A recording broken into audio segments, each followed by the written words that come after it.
I said in the beginning I had some comment on Fiqh Awlawiyyat, or the better, best, or the fiqh of priorities.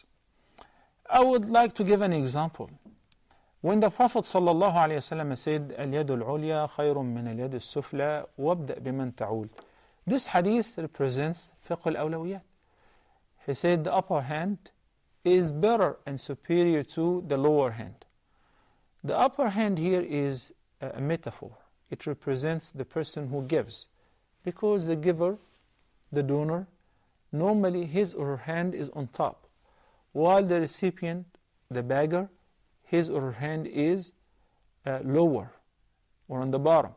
So the Prophet ﷺ said the upper hand is better before Allah and superior to the lower hand, the one which takes. Then he said in the last statement, وَابْدَأْ بِمَنْ تَعُولُ. If you are the upper hand, if you are the one who gives, so there are many needy, there are many eligible and entitled for sadaqah or zakah. Whom shall I give first? Who has more priority? He said, ابدأ بمن تعول. Those who are under your guardianship, those whom you are financially responsible for their support and providing for them. Then الأقربون أولى بالمعروف, relatives, kinship, family members. It is not fair to send your donations abroad while you have family members who are starving or desperately in need or begging others. So this is awlawiyyah. This is better.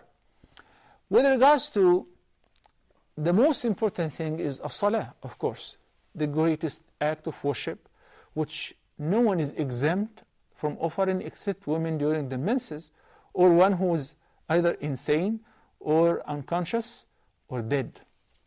As-salah.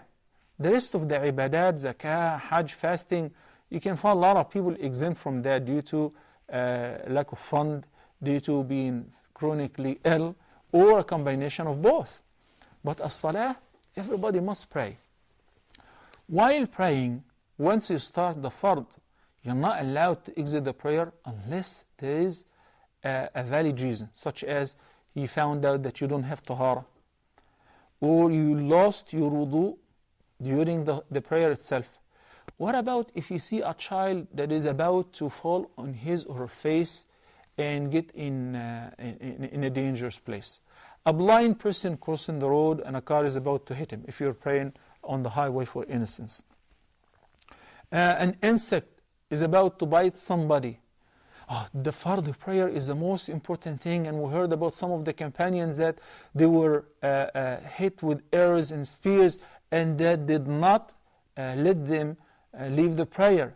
So you continue the prayer and you do not save somebody's life. No, we say al-awlawiyyah. The priority is to exit from the prayer and to save the life of the person. A child is about to fall from a window, an open window, and you're praying.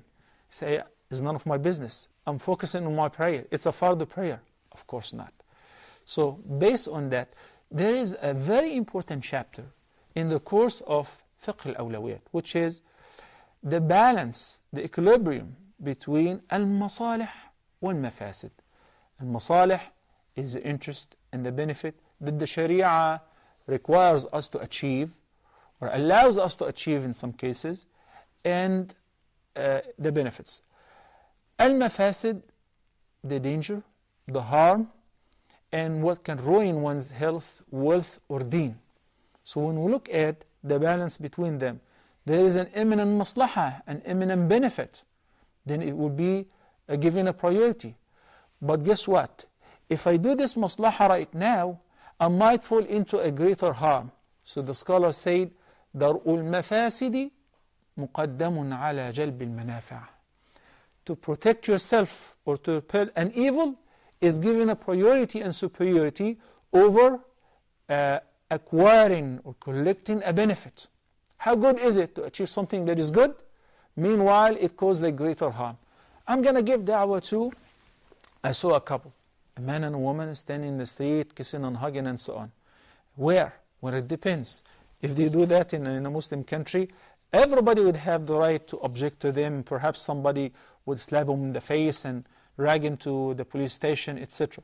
But if you do that in the West, you will end up locked up in the prison, and you can have a severe sentence. So we say, where is the maslaha? The maslaha is in preventing that evil, enjoining what's right and forbidding the evil. Where is the mafsada? That you will ruin yourself, and the maslaha would not be achieved. So we say in this case, preventing the evil and avoiding or protecting yourself against the harm is giving a priority and awlawiyyah to trying to achieve the good through enjoining what's right and forbidding what's evil. I hope through these examples we shed some light on the matter of fiqh al-awlawiyyat.